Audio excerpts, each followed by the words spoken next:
بسم اللہ، الحمدللہ والصلاة والسلام علی رسول اللہ۔ اسماء حسنہ انگلیوں پر سیکھیے۔ سبق نمبر 6، الشاکر، الشکور، الرب الفتاح۔ ہم سورہ فاتحہ کی دوسری آیت میں ہیں۔ ہم نے 3 نام سیکھے الحمدللہ کے ذریعے، الحمید، الجمیل، المحسن۔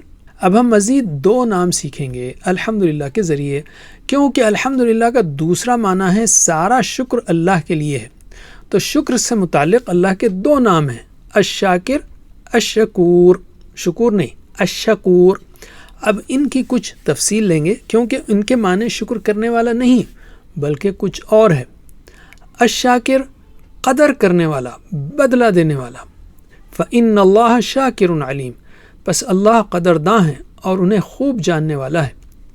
اللہ تعالیٰ اخلاص کے ساتھ کی گئی چھوٹی سے چھوٹی نیکی کو بھی دیکھتا ہے، اس کی قدر کرتا ہے اور اس نیکی پر کئی گنا زیادہ اجر عطا کرتا ہے۔ عملی پہلو، کبھی بھی چھوٹے موٹے نیک کام کو معمولی نہ سمجھیں، دوسروں کی اچھی کوششوں کی قدر کریں اور جزاک اللہ خیرن کہنے کی عادت ڈالیں۔ الشکور، بہت زیادہ قدر کرنے والا، خوب اجر دینے والا۔ ان اللہ غفور شکور، بے شک اللہ تعالیٰ بخشنے والا اور بہت قدرداں ہے۔ انسان کا عمل چاہے کتنا تھوڑا کیوں نہ ہو، اللہ تعالیٰ اس کی خوب قدر کرتا ہے اور اس کے بدلے بے حساب اور کبھی نہ ختم ہونے والا اجر عطا فرماتا ہے۔ عملی پہلو، لوگوں کی پسند کو نہ دیکھیں، اللہ کی خاطر نیک کام کرتے رہیں اور دوسروں کی محنتوں اور کوششوں کی قدر کریں، دوسروں کو شکریہ کہنے کی عادت ڈالیں۔ اب 5 ناموں کو دہرائیے جو الحمدللہ سے جڑے ہیں، الحمید، الجمیل، المحسن، الشاکر، الشکور۔ اب آیت کے اگلے حصے کو لیتے ہیں، رب العالمین، بیچ کی انگلی پر۔ رب العالمین کے ذریعے 2 ناموں کو لیجئے، الرب، الفتاح۔ ان کی مزید تفصیل لیتے ہیں۔ الرب، پروردگار، پرورش کرنے والا۔ یہ لفظ قرآن میں تقریباً 1000 بار آیا ہے اور اکثر دعاؤں میں یہ لفظ آپ کو نظر آئے گا۔ اللہ تعالی ہماری جسمانی، روحانی، جذباتی ساری ضرورتوں کا پورا خیال رکھتا ہے۔ مثلا جسم کے 40 ٹریلین خلیوں میں ہر ایک کی پرورش کرتا ہے اور ہماری ہر طرح سے مدد کرتا ہے تاکہ ہم بڑھیں، ترقی کریں۔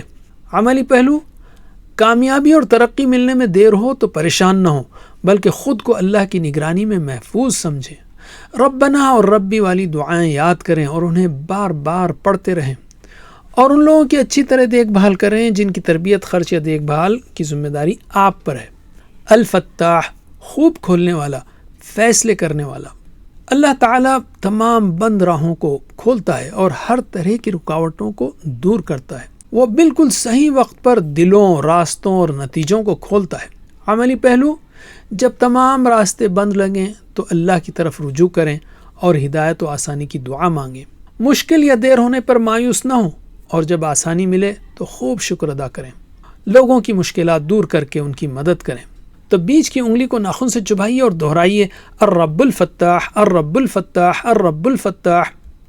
وجزاکم اللہ خیرا، والسلام علیکم۔